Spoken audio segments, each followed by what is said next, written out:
What is up, party people? Welcome to this special episode of the HVAC Uncensored podcast. You guys always know I start the show off by showing love to those companies who help make this podcast possible. Tonight is a special episode with one of the newest sponsors of the HVAC Uncensored podcast, my friends over at FieldPulse. Guys, rated as the #1 HVAC field service FSM and #1 for both ease of use and customer service. FieldPulse is the solution you need to accelerate your business. Still operating off pen and paper?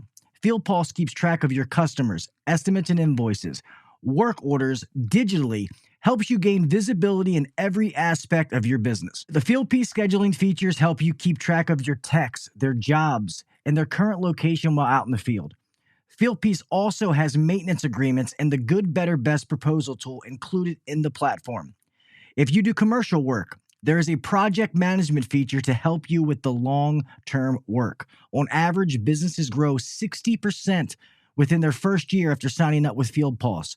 Guys, start your 7-day free trial and take your business to the next level with FieldPulse today. I have a link that I will share in the comments. You guys can click so they know that you came from me. Let's get on with this Pledge of Allegiance and get this show rocking.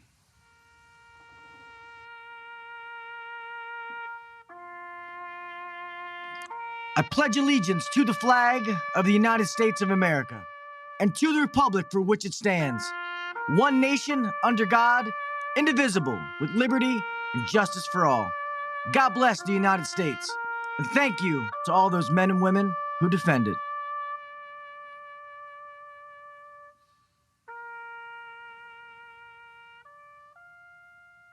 Five, four, three, two, one.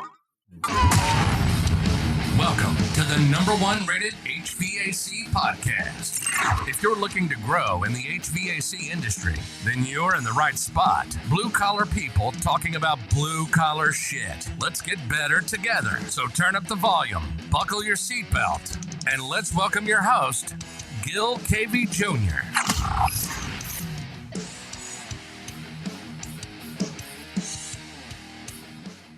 What is up, everybody? Welcome back to the HVAC Uncensored podcast. I'm your host, Gil Cavey Jr., here on a special episode on a Tuesday night. I got a great week for you. Got a great show tonight, an episode tomorrow, and an episode Thursday. So a jam-packed week.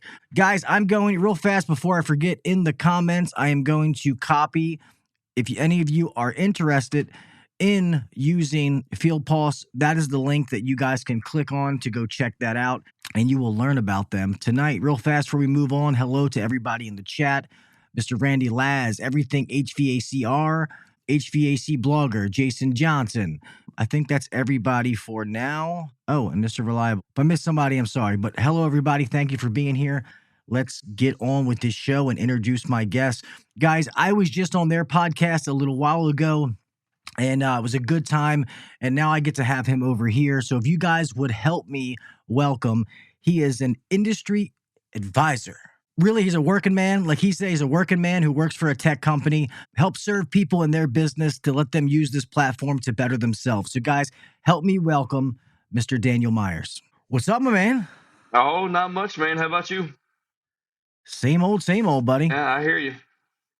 Thank you for being on tonight. I appreciate it. You guys are what, a couple hours behind me in Texas? Yeah, it's 7 o'clock here. Oh, it's only an hour. That's not that bad. I keep forgetting some places aren't that bad because I'm East Coast. So Yeah, that's only 1 hour, and then it's 2, and then an hour in Mountain Time, and then 2 hours West Coast time. All this stuff I'm now having to learn because the way that you introduced me, being in construction my whole life, I never had to worry about time zones. And now that I work for a tech company and we have clients, we have contractors, clients, whatever you want to call them, almost every state and definitely every time zone, having to learn that little feature in Google calendars about adjusting for time zones. And I actually just got off the phone with somebody today who's in London, who is he's another software integration partner that we're talking to. And so that is way off. It's so outside of my natural perception of time, right? Which is I get up at 5:30 and I work and I go to bed when the sun goes down. And so it's forever expanding my mind. That's funny. I had that. So I wanted to make sure in the scheduling software that I use for the podcast that I didn't know that it automatically takes into account, like it'll know where you are and be like, oh, calculate this in your time. Uh, And I didn't know that and was like panicking one time. I'm like, shit, I got to be ready an hour early. Like these people aren't going to yeah. know.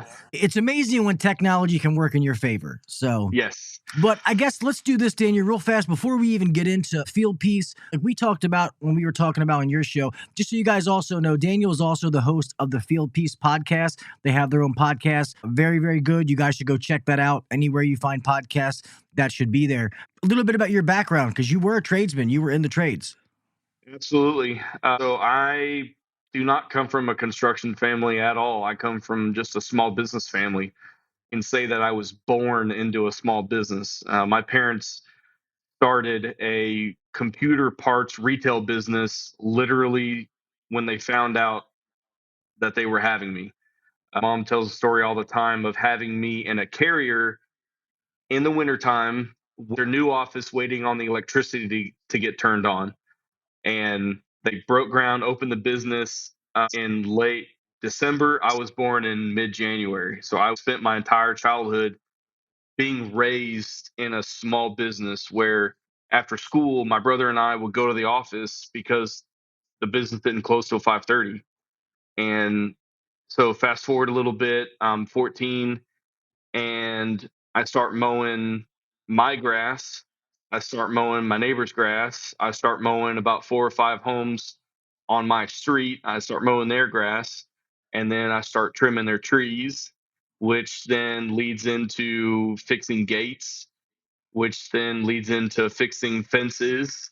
And then fast forward another 20 years, and I'm doing second floor whole home remodels, $100,000 kitchen remodels, big stuff. And not get too personal, but to let you in, the anxiety, the pressure of running that scale of a business, too much for me. It really became too much for me. I lost my first marriage because of it, and my life kind of fell apart. Well, I picked up the pieces, I got myself back together, and I took the construction knowledge, the lifetime of knowledge that I had accrued, literally doing everything.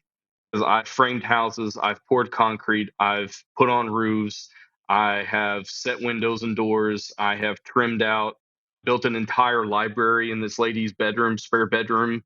I fixed sheetrock, I can do tile, I can finish hardwood floors. I've literally done it all my own hands. And so I took all of that knowledge and experience that I had, and my girlfriend at the time, now wife, we're sitting at the dinner table, and I'm trying to figure out what to do and trying to, figure out what's next. And she, being in the real estate industry, said, well, everyone around here is always looking for a good handyman. And the stigma of a handyman, right, is that's a handyman thing. The Jack of all, master, master of none. jack of all trades, master of none, right? Which is, I kind of leaned into it and thought, yeah, that's exactly what I am. And so I It's not it's, necessarily true though. Not to stop you. I'm not saying some aren't like that and as a bad thing, but there's a few guys I know around here that they know their shit. And the reason they do handyman service is because they don't like doing the same thing every day. that's me. They That's me. Yeah, Exactly. I would hire them as HVAC techs tomorrow. If they said, hey, I want to come work for you, I'd hire them and they get paid well. They could go be plumbers. They could go be roofers. They're very knowledgeable guys. They're like, I like doing handyman stuff because I get to do a little bit of everything. Like, I don't want to do the same thing every day. So, That's me. And that's to kind of back engineer that. That is exactly why I have all the experience that I have, is because I have the mind of figuring out the most efficient way to do things. And I will do a task, if it's framing or if it's, concrete or whatever, and I will work at that trade until I figure out the most efficient way to do it. And then I get bored. And then I get tired of doing the same thing over and over again. And then I want to go learn something else and do something else. And I've always had a knack for just the people that I know and the situations that I'm in. It's almost fortuitous, I guess you could say, where I just come across people that, hey, I've always carried myself in a way that I'm always kind of curious and I'm always kind of learning. And I got caught, I don't know how many dozens of times just watching people across the job site and just seeing how they do it and paying attention to what they're doing and really studying how they're doing it, and then just falling into it, just kind of falling forward, always. And so, like I Yeah. said, I took all that experience and exactly, I got real tired of doing the same thing over and over and over again. And so I took that and turned it into a handyman business and a very, very successful handyman business. I got to tell you, the single hardest decision I've ever had to make in my entire life was shutting that business down because within 3 years, I went from literally zero in September of, I might be getting it wrong, but September of 17, I started at literally zero. I had a few tools. I had, the stuff I needed to do simple stuff. I made 30 grand by the end of that year. And then by the time I shut my business down, the last year I paid taxes. Top Mhm. line revenue on that business was $282,000. Nice. And that was all me. That was all by myself. I did have an assistant, Tiffany, who helped me answer the phones. Yeah, I scaled it up and it worked very well. And I was operating at a level that not a whole lot of other people really operate businesses at by themselves, right? As a single operator. And that's kind of what led me here, where my son was born and I had some time off. I took 3 weeks off when he was born because I wanted to be at home with my wife and son. And I was using FieldPulse. I had always chimed in with little improvements and I always had suggestions and I could always see what they were building, what we now were building and trying to do and it was there. It wasn't always the smoothest like click funnel, the way to click through menus and what makes sense, So I was always chiming in with little product updates and having chats with our customer success team. And they just reached out to me and said, "Hey, what do you think about coming in and sitting down with us and having lunch and let's go through this and let's really pick your brain on what you want to achieve because all the stuff that you're giving us is really helpful." And so I did. I came and had, I don't know, like a 3 hour lunch with a lot of people here at Field Pulse. And I'm walking out of the door to, bye everybody. Thanks for having me. And they kind of stopped me at the door and said, "Hey, what do you think about just coming and doing some content and some coaching type stuff?" That's today. That's where I am now. We picked it up and like I said, it took me 3 weeks to shut my business down because my books were still full of clients. And I thought in the back of my mind, I'm not going to let any of my clients down in case this corporate thing doesn't work out. I can just turn my phone number back on and spool my handyman business back up and be back in business in 3 weeks. So I left all of my clients in a good place. I let them down easy. I called everyone in my customer book and said, "Hey, I'm shutting my business down. Thank you so much for the support. Thank you so much, for everything, all the business. I really super appreciate everything." And every single person, I actually had one lady cry and It's a good and then thing. It's a good thing. it did feel good. It did hit me right here. Oh man. And one thing I will say, I appreciate you being honest when you said about your marriage and the hard, just because sometimes people need to realize those realistic facts. It's not all peaches and cream when you become a Yeah. business owner. It's hard, but I see some people in the chat. I advise anybody to own your own business of some sort at some point in your life. And I'm not saying you got to have some crazy business. Because, guys, I say this all the time, but I will preach it. The tax laws were created for entrepreneurs. They were not created for 9-to-5 employees. So even if you have something, a lawn care business, that you don't even got to do it that much, create an LLC, create a sole proprietorship, something. And guys, it will open up a whole new world for you. You get access to business credit. That's not 510, it's 100 grand. Take that, invest it in real estate, invest it in something. Like, I'd be more than happy to do a podcast on this, but guys, it has changed my life dramatically. I've had some people advise me in my life that have literally changed things. So don't let business ownership be one thing when you think of it. It can be numerous things. Okay. So I just want to say that real fast before I go on some long, drawn rant. Oh man, you're preaching to the choir here. My wife does have her own business, and it is truly a passive income business. She is kind of the back end for real estate agents, if you will. So she takes a real estate deal from contract to close. She has a girl lady. She does all the work, and my wife owns a business, and it's truly a passive income business. And what you said about tax laws being created for entrepreneurs, we just bought a house last year. I had to do a foundation job on the house. I had to put an entirely new sewer system underneath the house. And I also had to relocate the electrical panel. I got to write some of that work off because my wife claims a room in our home as her home office. So I got to write off, I don't know, 18,000, I think it was, of those repairs off my income taxes. I write my whole studio off, Yeah. all the different Yes. things. Hey, when me and my family go on vacation, it's a business retreat. My Mm-hmm. tax guy's like, "Does your wife help you?" I was like, "Yeah." "Does your son help you?" "Yeah." They all help me. Absolutely. Mm-hmm. I'm like, we're talking business the whole time we're down there. So that's what I mean. Like, we can go on vacation several times a year, but it's a business retreat. The company pays for it. That's why I'm saying I'm not going to sit here and talk stupid on a lot of podcasts, but you guys know what I mean. There's benefits to it, your advantage, whether you're a one-man band or some big corporation. That's all I want to say to you guys.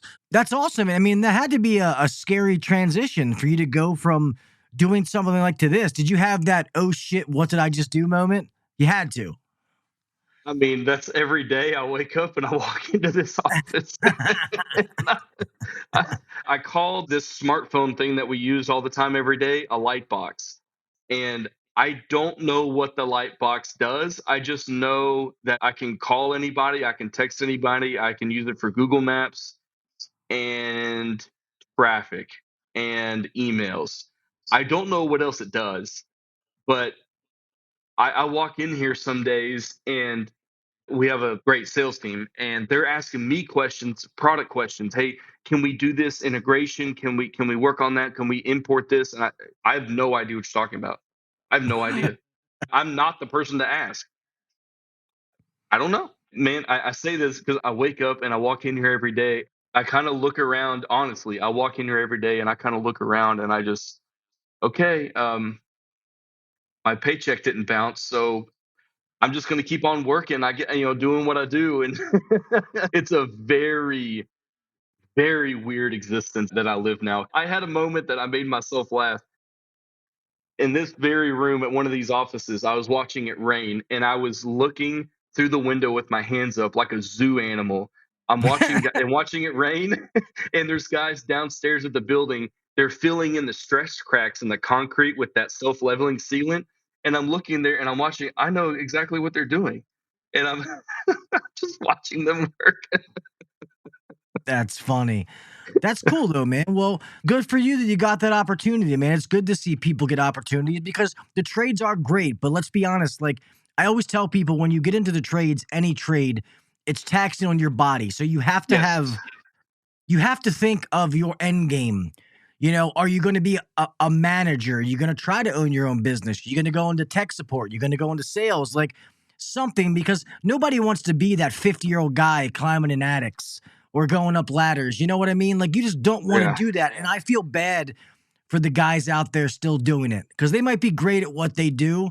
They didn't think about the future. And it sucks to Hmm. see those guys that have busted their ass still having to do that to make ends meet?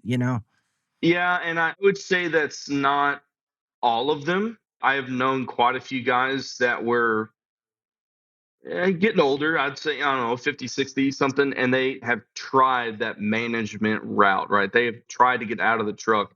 They're just not happy. They're just not happy. They're not fulfilled, right? And that's a Yeah. big part of being in the trades is we need that fulfillment of seeing something accomplished, right? Of being able to look at something tangible. I call it this caveman syndrome that we have of like, look, rocks, hammer, I did this. And we have something to show for it, right? And I've known a lot of guys that are older again, and they've went that route, they've tried that route.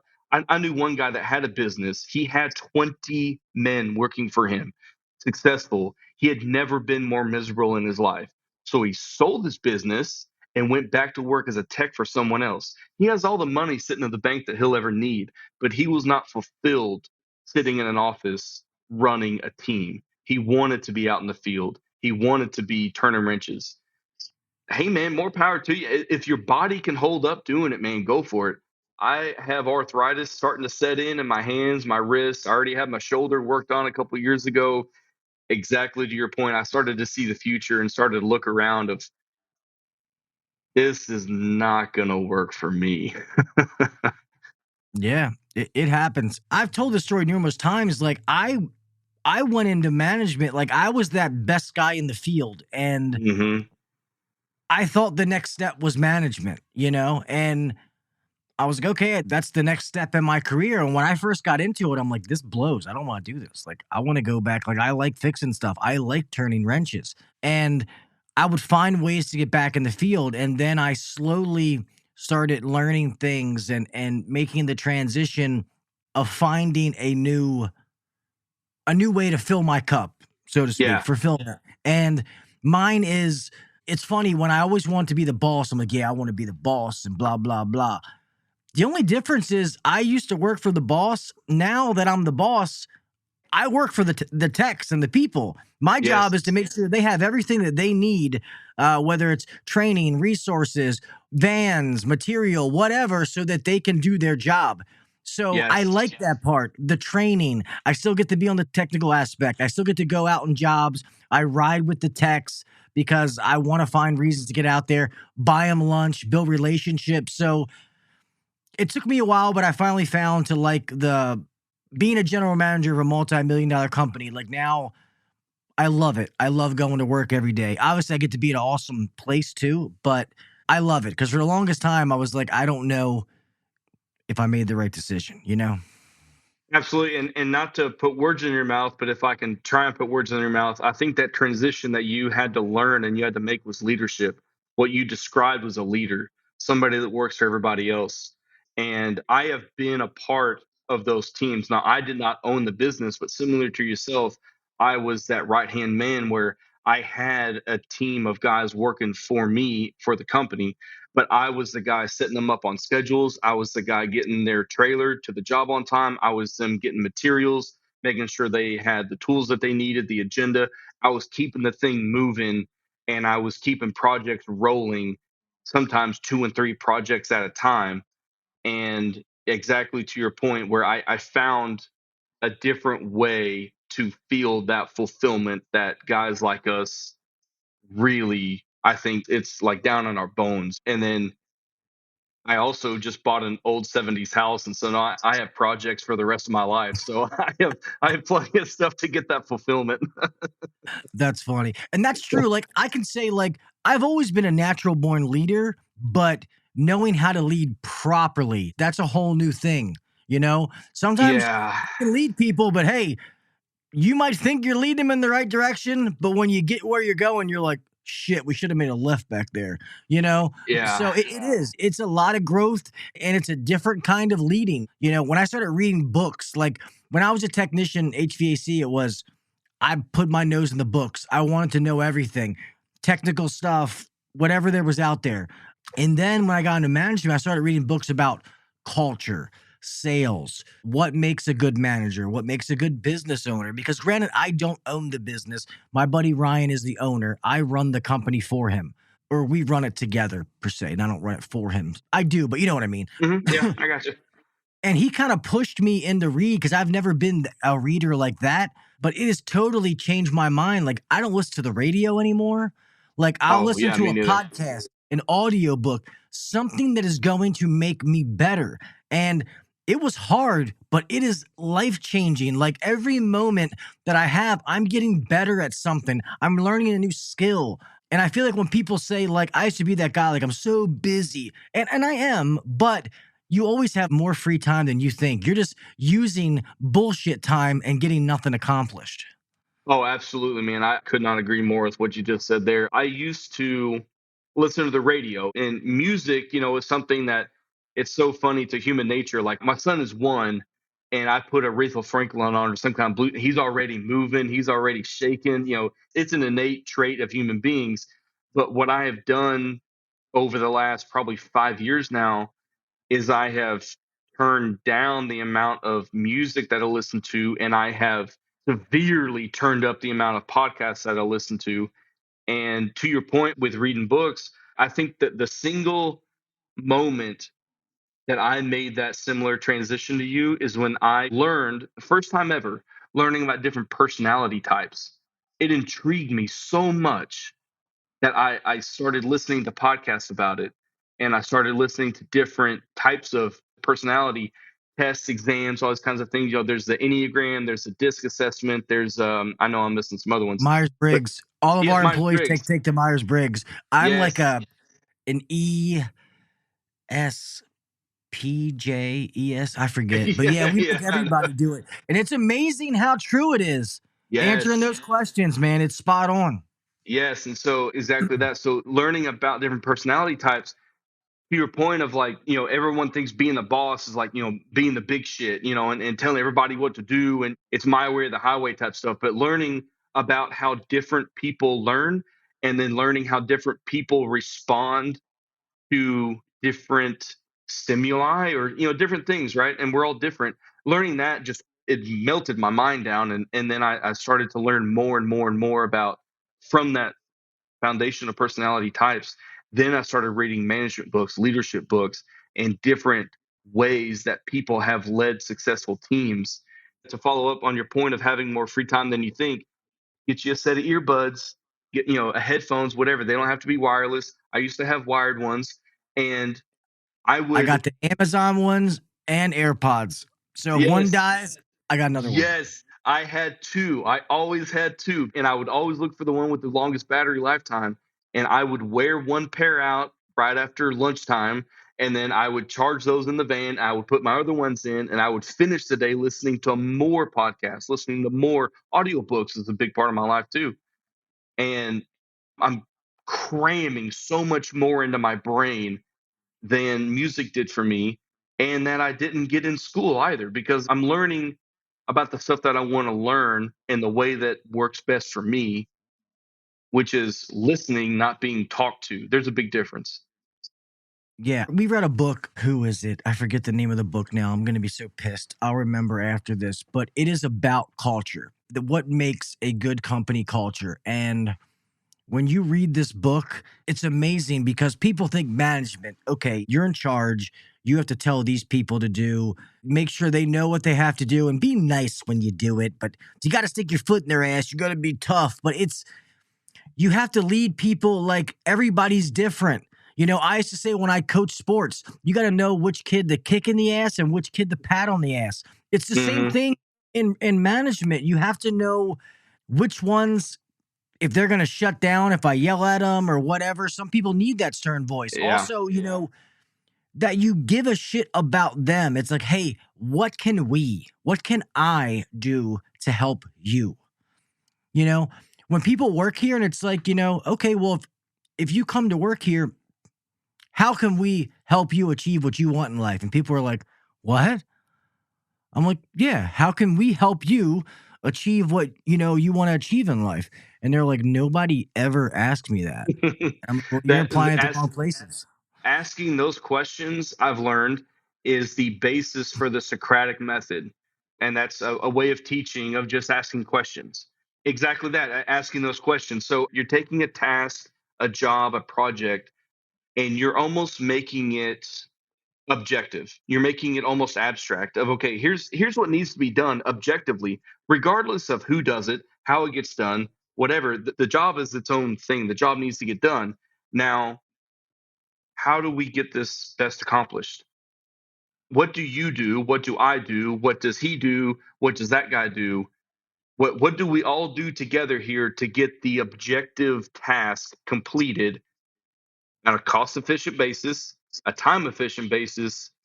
And, if we can have a good time doing it, that's a bonus, but some jobs just suck and you're not going to have a good time. So, what do we got to do together to get this done? And you will have team members speak up I loved this when it happened, when I had my crew and I had people who had their own strengths and they knew their own strengths and they would speak up and say they would take responsibility for it. Say, well, I'm going to take over this first 2 hours and I'm going to get. That's what Will would say. I'm going to get started, and then Sean, I need you to at this point. I'm going to need you to take up the slack and do this, so I Will can go to another part and start doing this, and then Sean, you'll be right behind me, and then my two finish out guys, they would be behind them, kind of tightening up all the loose ends. So they would work out their own. I didn't tell them what to do. They would work out their own job. All right, guys, y'all got it. See you later. Give me a call if you need anything. Bye. Yeah. Sorry, I knew it was going to bother me. My OCD was going to bother me. That book is called Boundaries for Leaders by Henry Okay. Cloud. It's All an right. awesome, awesome book. The fact that I didn't remember was going to piss me off, so I had to absolutely. wait for it. But yeah, no, that's true. And I'm one of those people, anything I've ever done in my life, I've always wanted to be the best. Does it mean I am? No, but I strive to do that. I want to be different. I want to do it to the best of my ability. And that's one thing I like about the management side is so rewarding. Like being able to put time and effort into the guys and girls that work for me, and the fact that they know I care about them. They know it's real. It's genuine. I'm just kind of that genuine dude. Sometimes it goes bad. Sometimes people think I'm an asshole. Hey, that's true. But I'm that same asshole all the time. I don't change.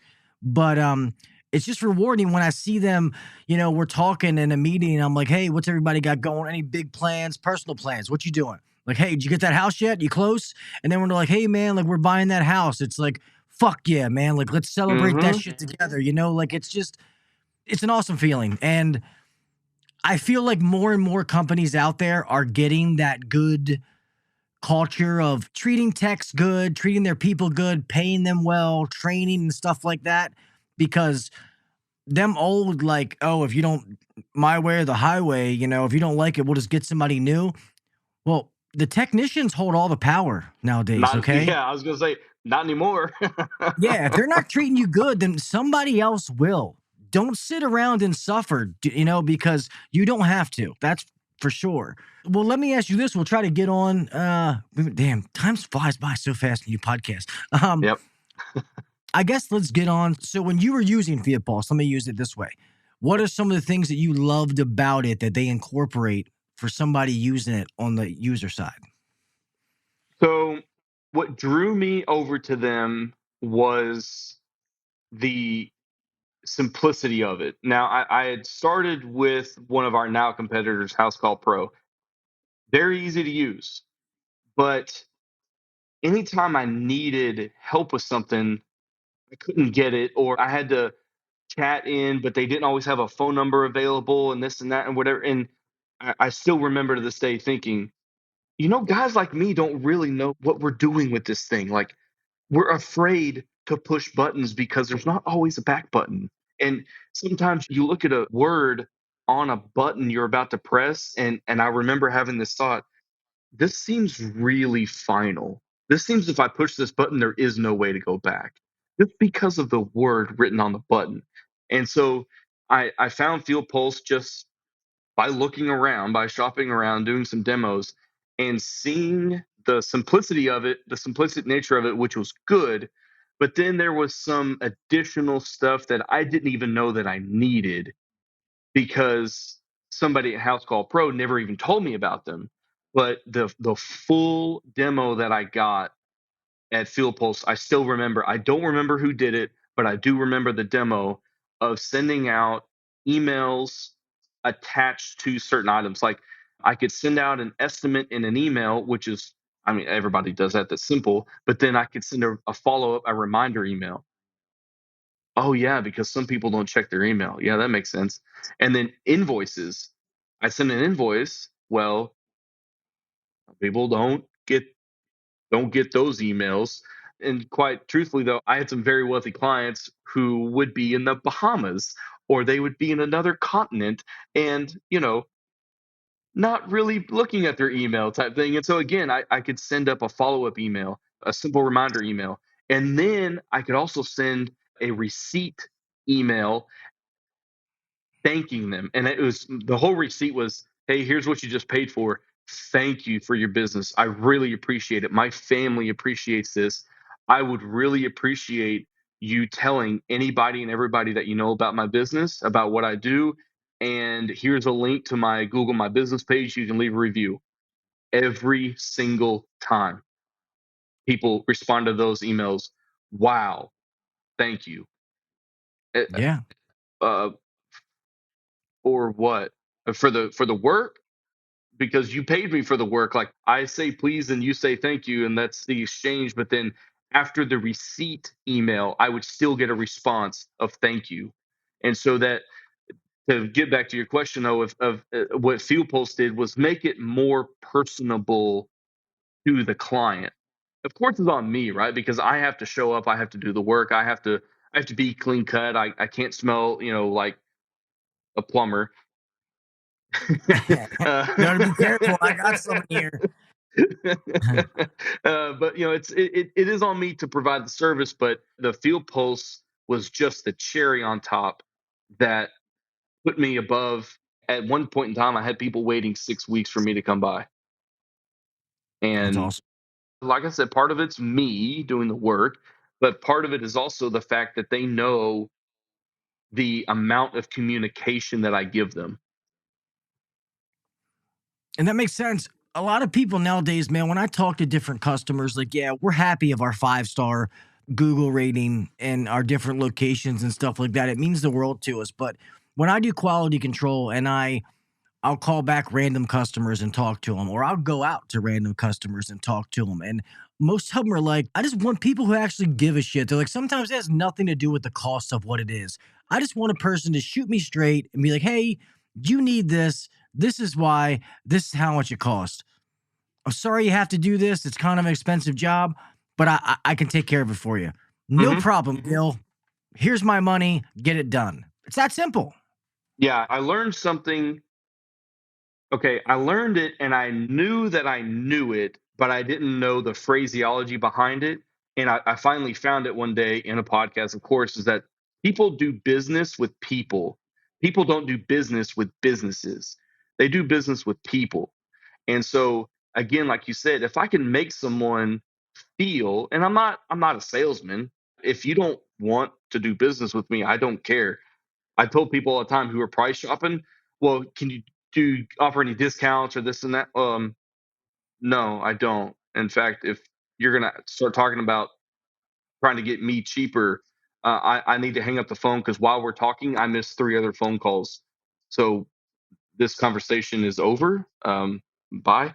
To bring it back to Field Pulse, though, when I had issues or I had questions, the fact that we have a customer support team, the fact that we have people who care, we have an entire team, an entire department who has their own budget and their own perks and benefits along with their job to call and take calls and answer people's questions.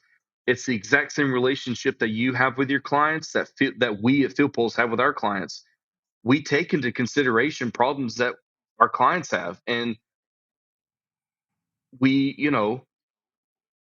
think about it and we consider it, and we have to think at scale, which is why we can't make everybody happy, because some people want something that's so specific that we can't do just that. That's something I'm slowly learning. But guys, it's not that hard. If somebody wants a different schedule view, we're taking the same information, the same ones and zeros and all the length, but we're just making it look different. Somebody kept calling in and we kept getting multiple calls for it, for a color view. They wanted to organize their text by color. They wanted to assign a color to everybody. Okay. Yeah, sure. I think we rolled that out in like a week. Okay, cool. We get calls all the time. Our customer service team, oh my goodness, man, to look at their calendars, you think you're busy. Oh my goodness. I Oh bet. my goodness.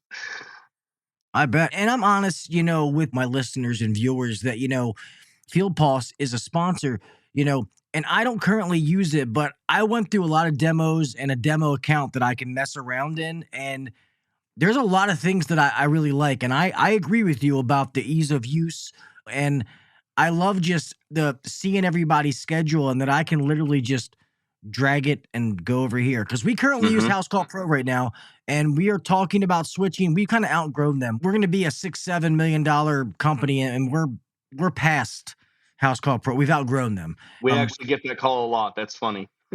Yeah, I really do like a lot of the features you guys have. Like in House Call Pro, if you want to, move a time schedule or change it to a different person, you got to click on it and beep, beep, boop, do this, click that person, click this. And then when I was messing in there, it was like, bink, there it is, So I do agree with the ease of use, but that has a lot to do with it. And then also it's when you onboarding, when you first do something, like I won't say a bunch of them. I don't want to piss people off because I know people at every single one of these places, but there's a couple of them that the whole onboarding process and setting up, it sucks.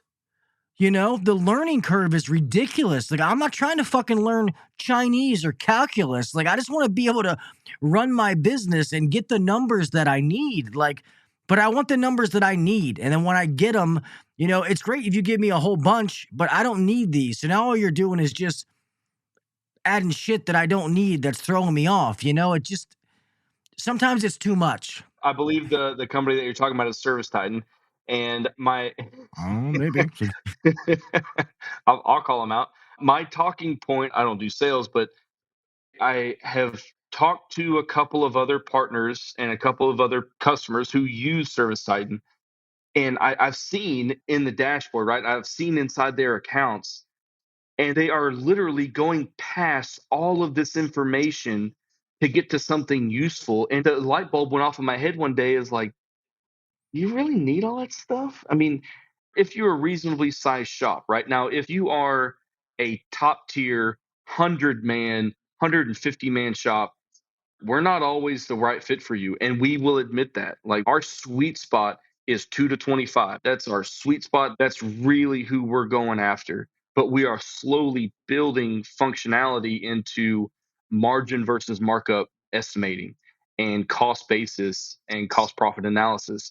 And we're slowly building those things to accommodate bigger businesses, but we're doing it in the right way at the risk of being too much.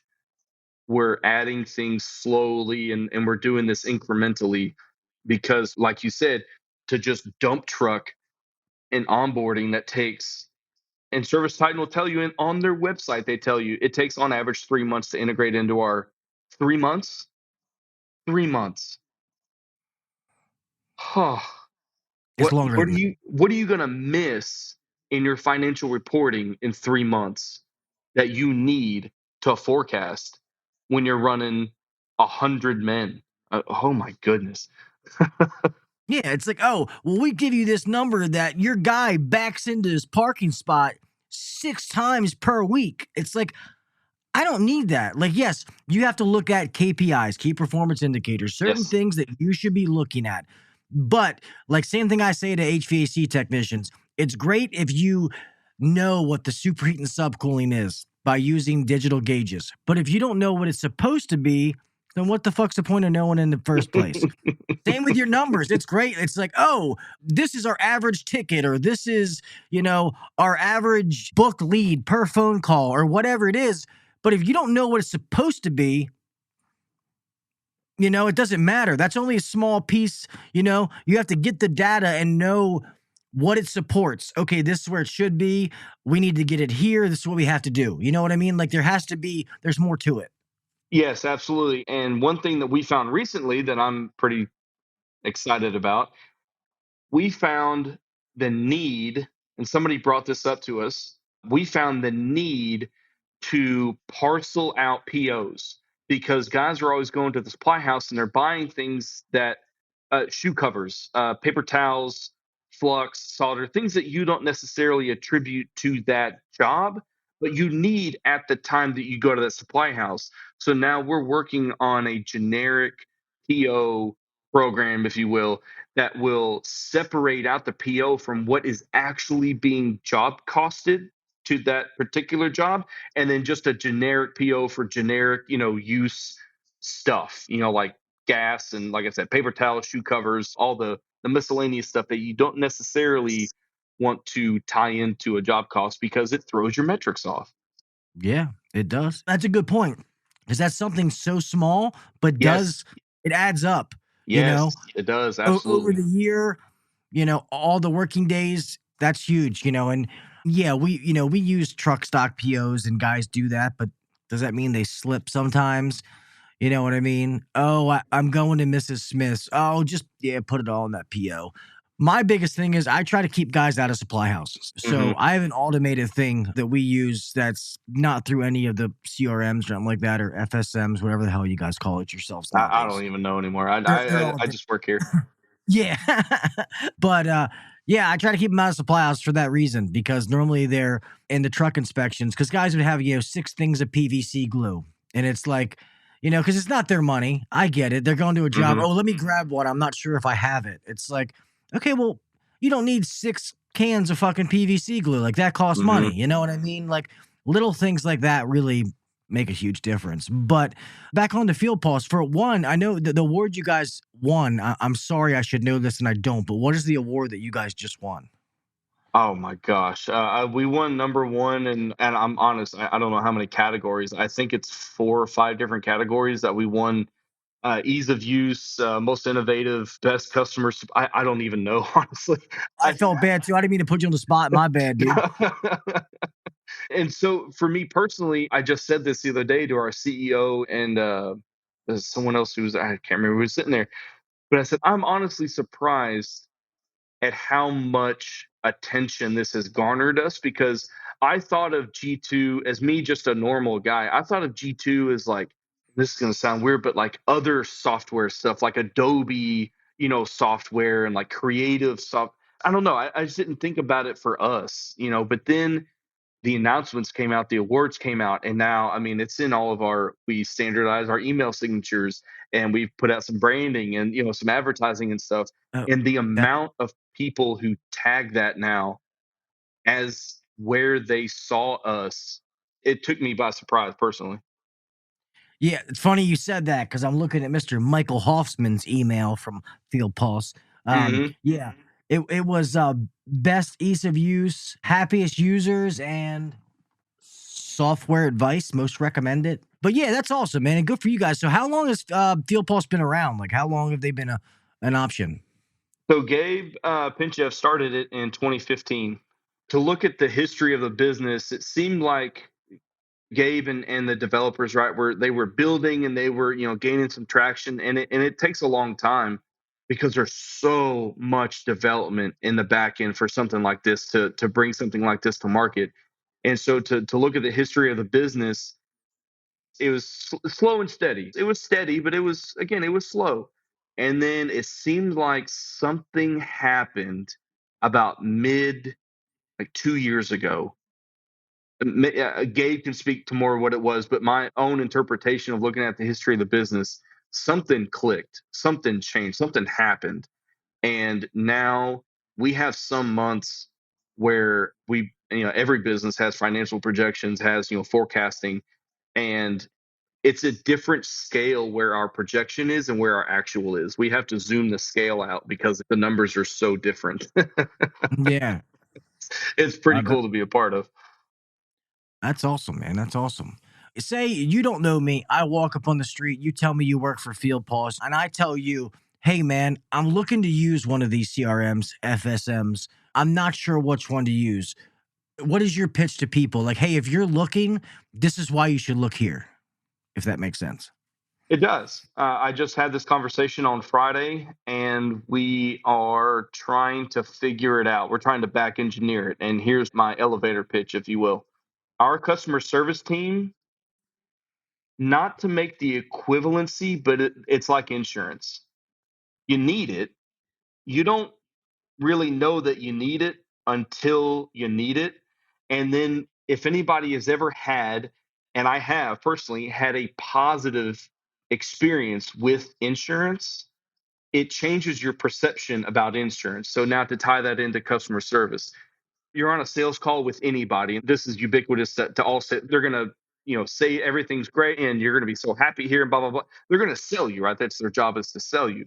But they're not going to always explain, and you're not always going to think about, yeah, but what if I don't know what something does? Or what if my intuition can't figure this out?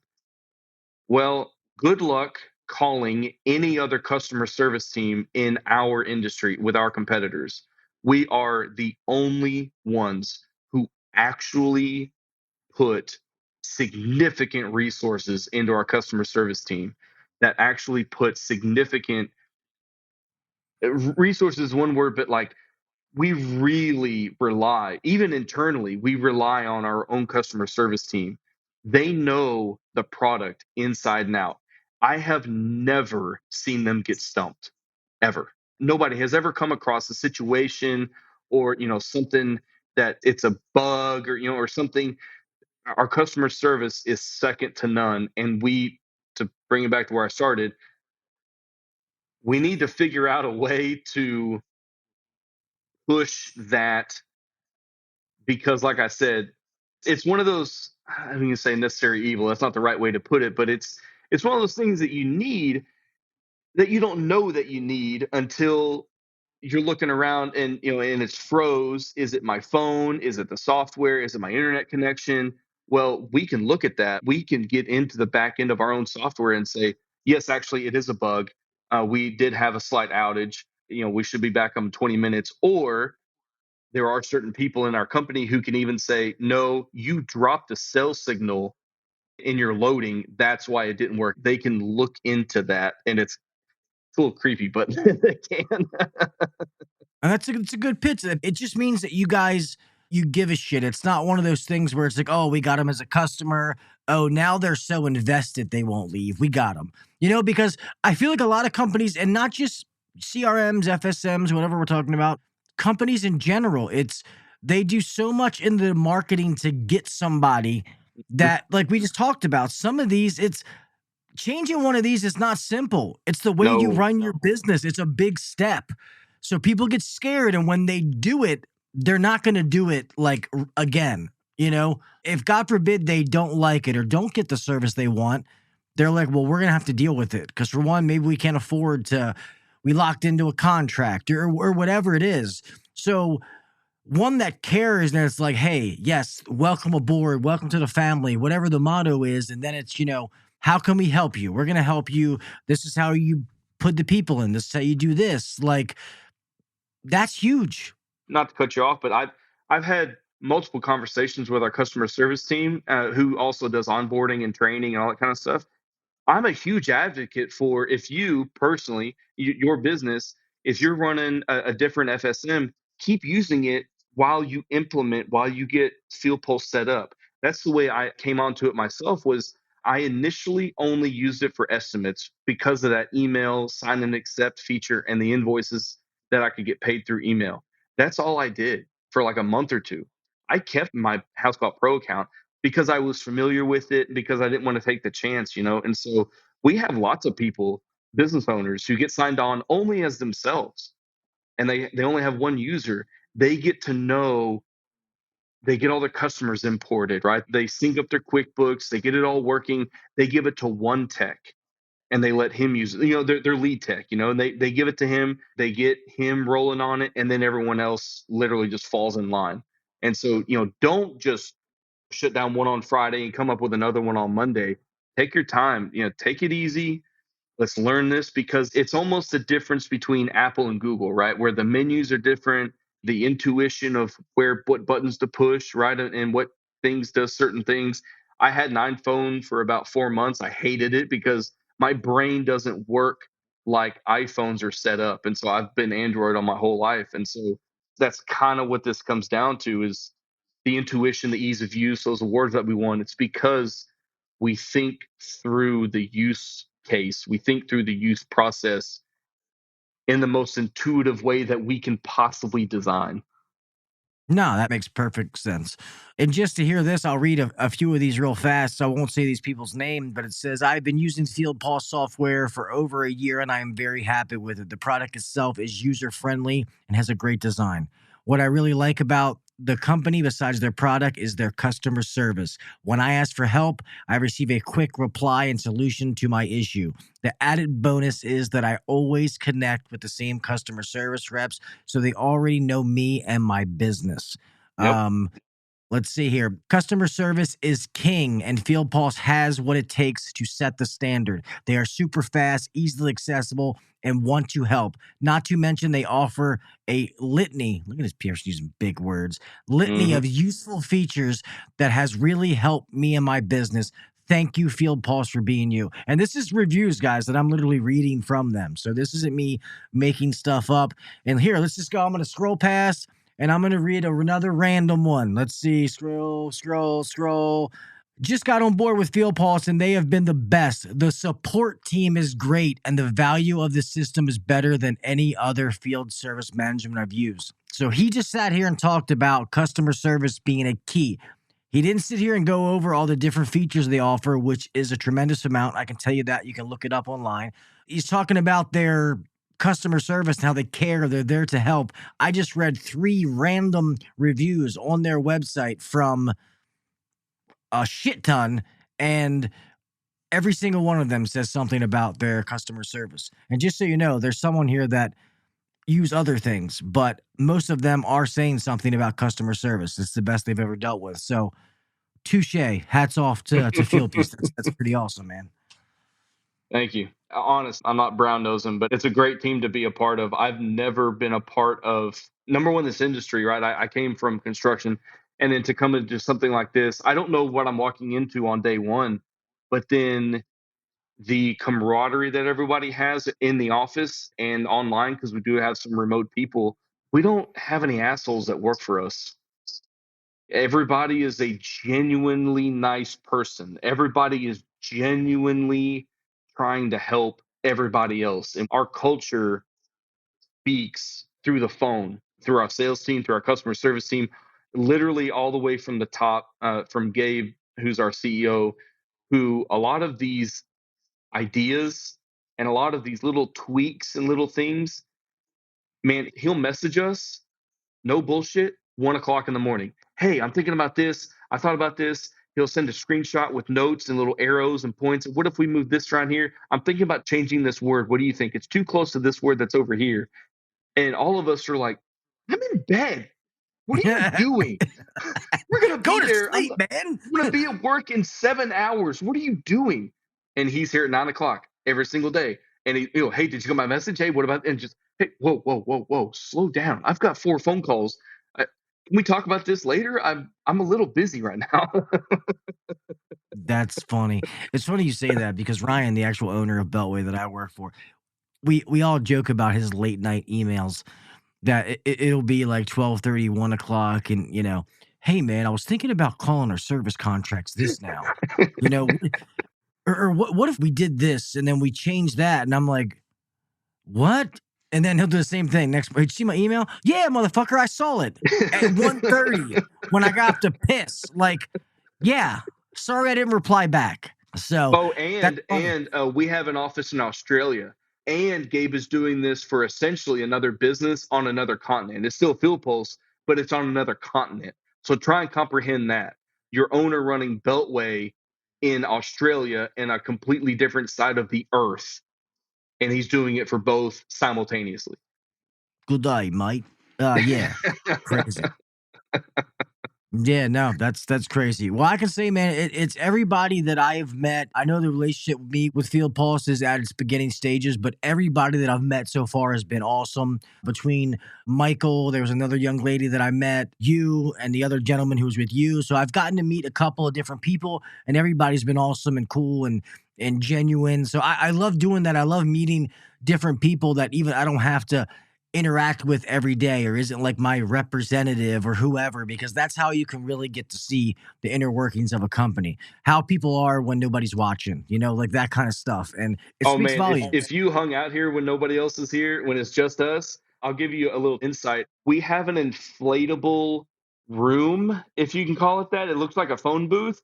And whenever somebody hits their outlandish sales goals, it has a fan that blows around, and we throw dollar bills in it. So they're grabbing cash in this. That's the kind of place that we have here. That's awesome. That's awesome.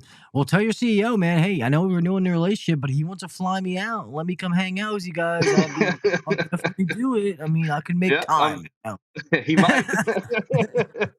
But Daniel, we're over an hour, man. So No, I want man, to thank you so much for coming on, man. I appreciate you guys. I appreciate the partnership with FieldPulse and learning more about you guys and what you're doing. It seems like you guys have a really good thing, and that's pretty awesome, man. It's pretty cool. Thanks you so much for having me on, man. It's way past my bedtime. I'm gonna go home and call it a night, my friend. Yeah, no, I'm gonna go ahead and close this show out, buddy. So have a good night, and I'll talk at you soon, my man. All right, you too. Thanks, man. All right, buddy. All right, everybody. Man. If any of you out there, if you are a decision maker and you are looking to change your CRM or whatever field service management tool that you're using, go ahead and definitely check out FieldPulse. Yeah, man, it was a good show, man. And it's cool talking to somebody like Daniel who's been in the trades and he's been on the other side. He's been in the trenches, and now works for something like that and tries to help other business owners, other people, help use those different things in their business. So it's cool to see that. Closing this thing out, man. Thank you to everybody in the chat. I appreciate all of you. Obviously, you guys know when I'm doing this whole, talking back and forth, it's hard to be able to see all the different comments, but I appreciate you guys, chiming in and having your conversations. Thank you for being here. I appreciate you. Just so everybody knows, if anybody saw my post on Instagram, I got some of the new stickers. So I have these normal ones are just in white. The new holographic ones came, and then I have the die cut ones. There's not that many of these, but I have like 1,000 of the other one. So if you want stickers, email me, HVACuncensored@gmail.com. I'm going to start mailing these out here in the next couple of days. If you want any of them, I will send them to you. Guys, I have another show tomorrow night. So make sure that you are here, and I will be here also Thursday night as well. 3 shows total this week. And guys, I want to thank all of you who supported me through this whole thing. I said it on Instagram. Some of you guys are not on Instagram, but yesterday the podcast broke 3 million downloads, man. And I was at a loss for words yesterday. Like my anxiety was getting me. Like it was giddy, but I just can't believe it, man. In 5 years that many people have downloaded and listened to this dumbass talk. So all you guys that have supported me since day one and you keep supporting me, I'm forever grateful. I appreciate each and every one of you so much that I cannot put into words how grateful I am. Thank you so very much. And I promise you, this is only the fucking beginning. We're going to keep going, keep rocking, and we're going to make shows like this the norm when it comes to the trades. I'm going to make this shit, competing with Joe Rogan when it comes to the trades. And keep getting what we do out, get the word out on what we do, and change the game as far as how people think of plumbers, HVAC guys, electricians, whatever it may be. All right. And I'm not going to stop until that shit's done. Yeah, guys, remember, stay safe out there. We all have somebody to make it home to. All right. Keep your head on a swivel. Do the little things. Set yourself apart from the next guy. We always talk about this. There's so many ways to make yourself better nowadays. Podcasts, audiobooks, read a book, watching something, online classes, whatever it is. Make sure you're doing something to make yourself better. Keep pushing those limits, pushing yourself to get what you want. All right? Don't settle for anything less than what you deserve and what you want in life, man. And you guys know if I can help any of you in any way, all you have to do is reach out and I will help you. I don't know everything, far from it. If I don't know the answer, then fuck it. We'll learn it together. I'm down. All right. And because of the podcast, if I have any resource that can help you, I've been able to meet a lot of amazing people in the 5 years doing this show that I can call and lean on to ask questions. And if that's the case, then hey, we'll do that. We'll figure out the answer together. So yeah, real fast. I got to say this real fast before I close. And I haven't even called the guy back real fast. So you guys, my good friend, Mr. Craig Migliaccio, AC Service Tech, I want to give him a shout out real fast. For one, he's awesome YouTube channel, but he's an awesome just human. He left me a message the other day. It was kind of personal and said that he was thinking about me. It was Friday, the day of my mom had surgery, a biopsy for her lung cancer. And he left me a message that was just, it was so awesome. I didn't even see it until a day later because my mind was all fucked up that day.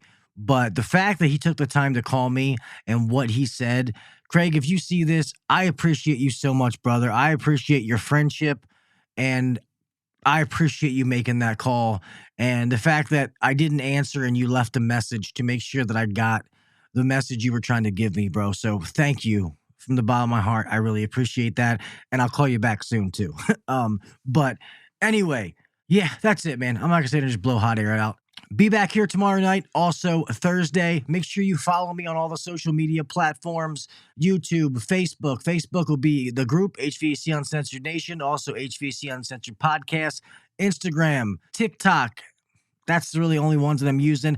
Make sure you download the audio podcast. Try to give me a 5-star review wherever you get your podcast. That way we can keep getting this out to more people. The more you guys help me, 5 stars, follow, share it.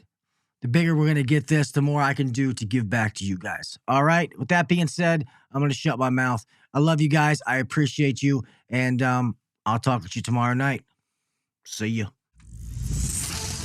Thanks for listening to the HVAC Uncensored podcast. Don't forget to check us out on Facebook and Instagram, or email us anytime at hvacuncensored@gmail.com. Now, get back to work. Shut this down. The views and opinions shared on the HVAC Uncensored podcast may not necessarily be the views and opinions of our sponsors or guests.